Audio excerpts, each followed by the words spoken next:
prosecution ready to call their first witness? Your Honor, prosecution calls Charlie Rosado to the stand. Ms. Rosado, you've been previously sworn.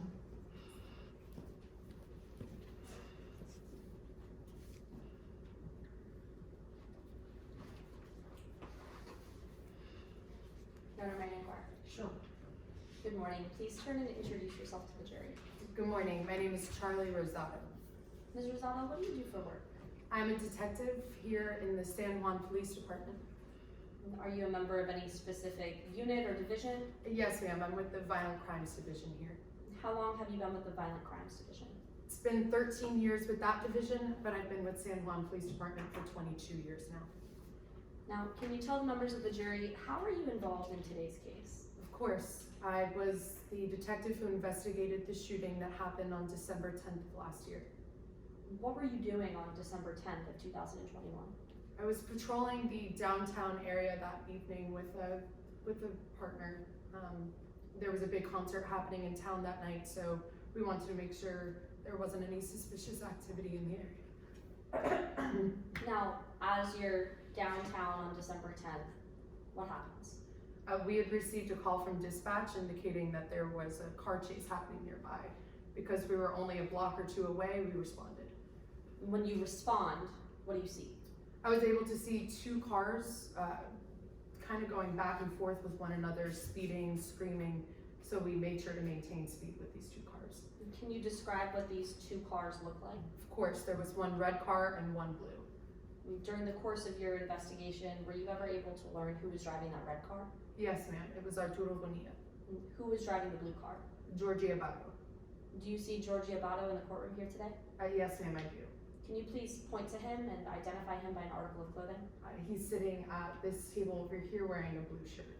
Your Honor, may the record reflect that the witness has identified the defendant? Yep. Now, Detective, you said that you responded to where the two cars were. Where was that? That was on Ponce de Leon Avenue. And what city is Ponce de Leon Avenue in? It's in San Juan, What county is San Juan in? Old San Juan. Now, can you describe, what does Ponce de Leon Avenue look like? It's a 4-lane road that all goes one way. When you first get to the scene, can you describe the positioning of these two cars in relation to one another? Of course. So the blue car, the defendant's vehicle, was the 3rd lane over from the left. And then Mr. Bonilla's car was the 2nd lane over from the left on his driver's side. They were about right next to one another. Detective, I see you're using your hands to describe the positioning of the cars.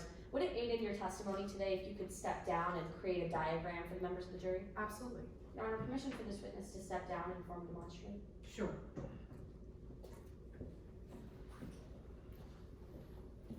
Detective Rosado, if you could just join me right over here. Of course.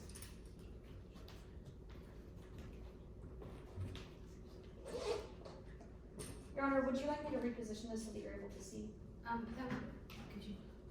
No, you know what? I'm repositioning myself. So you're okay. How's this? That's great, thank you.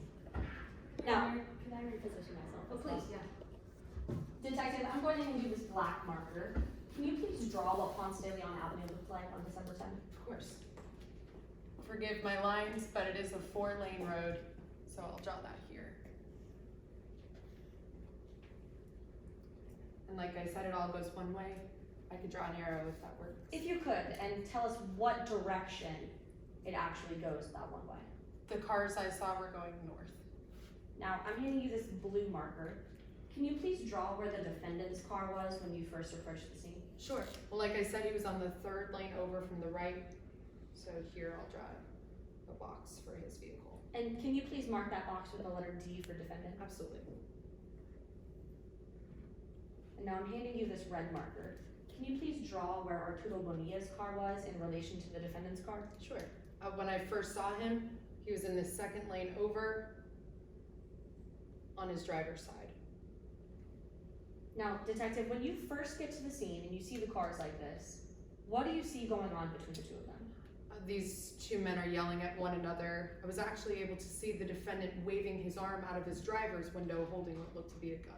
Can you please mark with a black X approximately where that was? Yes, of course. It was right about here on his driver's window. And when you see Mr. Bonilla's car on the defendant's left-hand side, do you hear any gunshots at that time? No. What do you see happen next? After the defendant waving what seems to be a gun, I was able to see Mr. Bonilla's car slow down and then switch lanes. Can you please draw with that red marker using arrows where Mr. Bonilla switched lanes to? Of course. So we slowed down and got behind the defendant's vehicle about here. Then I saw him switch lanes over into the furthest lane. And now I saw both cars about right next to one another.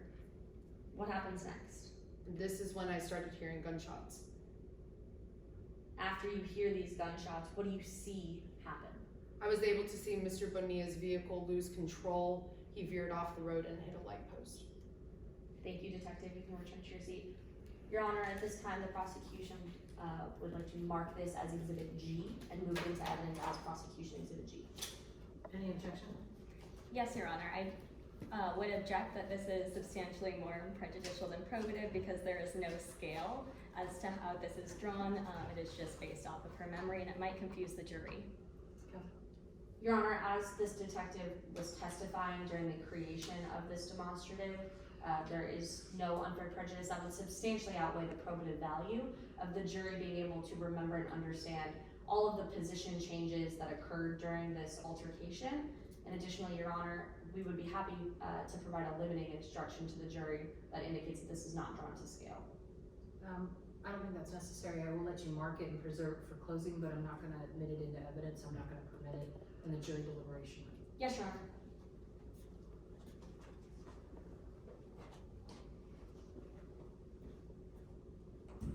Counsel, that's preserved, so why don't we not turn it towards the jury, turn it away from the jury? Yes, Your Honor.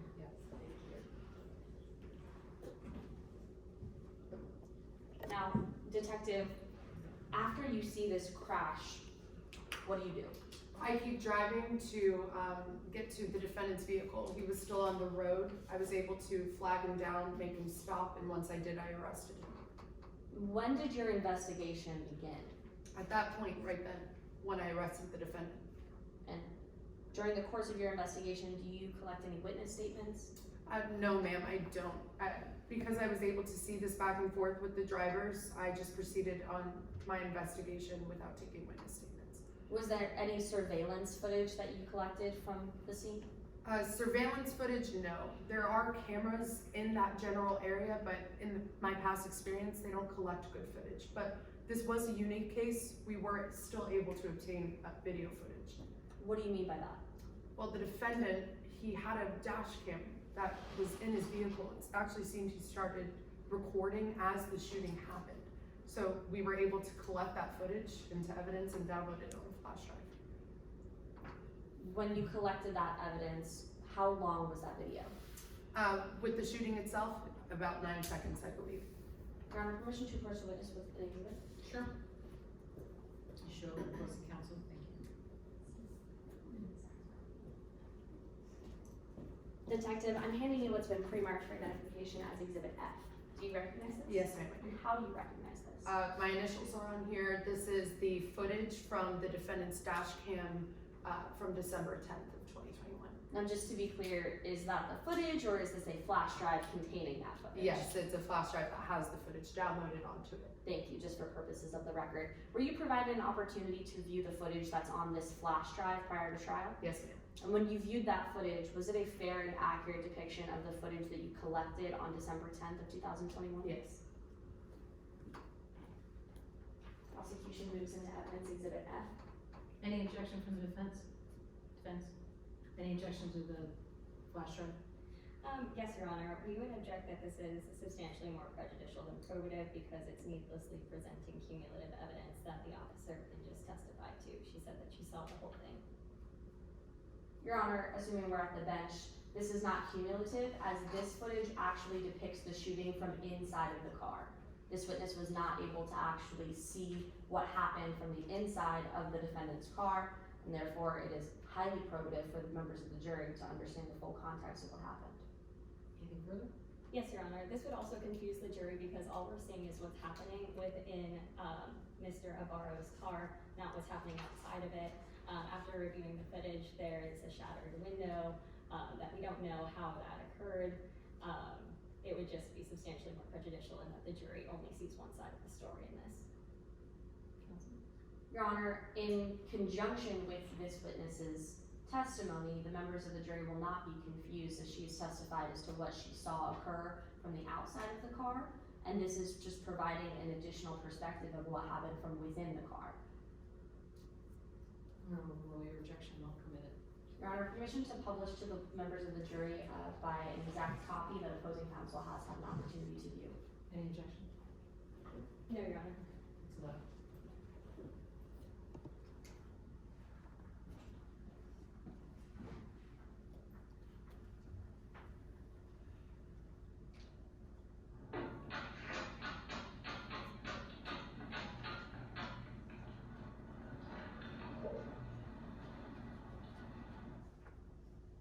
Mr. Perez, because those first few seconds were cut off, can you please restart that video?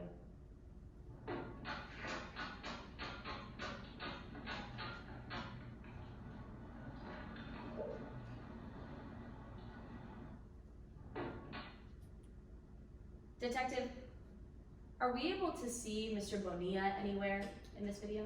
Yes, actually, you could see him right there out of the passenger window. I know it's a black and white video here, but that was the red car that I had seen throughout the chase. And who is the individual who's shooting in this video? The defendant. Was there any other video or photograph evidence that you collected during this investigation? No other video footage, but I did take photographs throughout my investigation What did you take photographs of? of the vehicles after the car chase happened.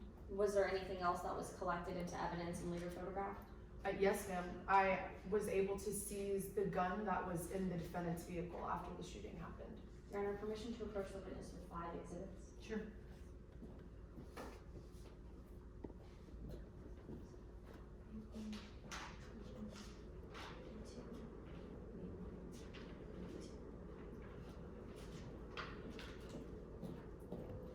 Detective, I'm handing you what's been pre-marked for identification as exhibits A1, E1, E2, B1, and B2. Do you recognize these? Yes, I do. How do you recognize them? I took each of these photos Can you tell us briefly what are they photos of?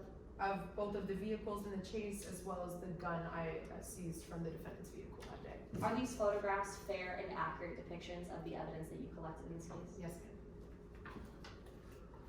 Prosecution offers exhibit A1, composite exhibit E1 and E2, and composite exhibit B1 and B2 into evidence. Any objection? No, Your Honor. Okay, they're admitted. Your Honor, permission to publish to the jury by way of enlargement? Sure. Counsel, those are my exhibits. Would Your Honor like that? Please. Thank you. Would you like the flash drive as well? Yes, please.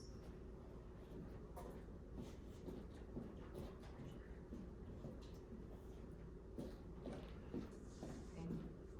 I needed the extra steps in this.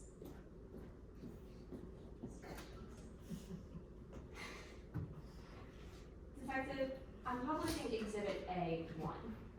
Can you tell the members of the jury, what is this a photograph of? That's of Arturo Bonilla's car after he crashed. Can you briefly describe the damage in this photograph? Yes, there seems to be 2 holes right there on the driver's side, and there's also the damage that he sustained from hitting the light pole. Now, I'm publishing exhibit E1. What is this a photograph of? That's the front windshield of the defendant's vehicle. Why photograph this angle of the car? I was able to hear the shooting, but I wanted to capture photos of what that damage may have caused to the vehicle itself. And now I'm publishing exhibit E2. What is this a photograph of? That's the passenger side of the defendant's vehicle, the same side I saw Arturo Bonilla pass on.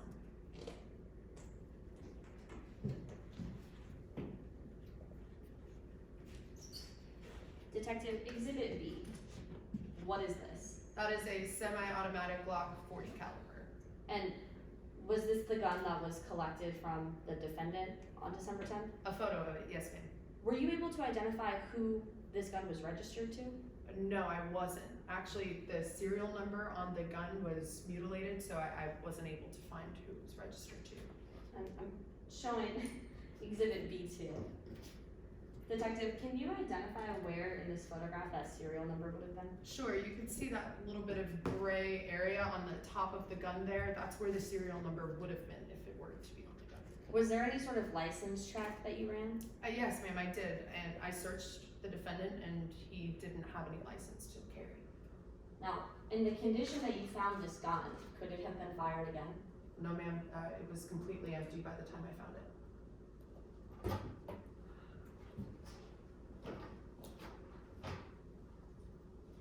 Now, a few moments ago, you said that you had to flag down the defendant and actually stop him.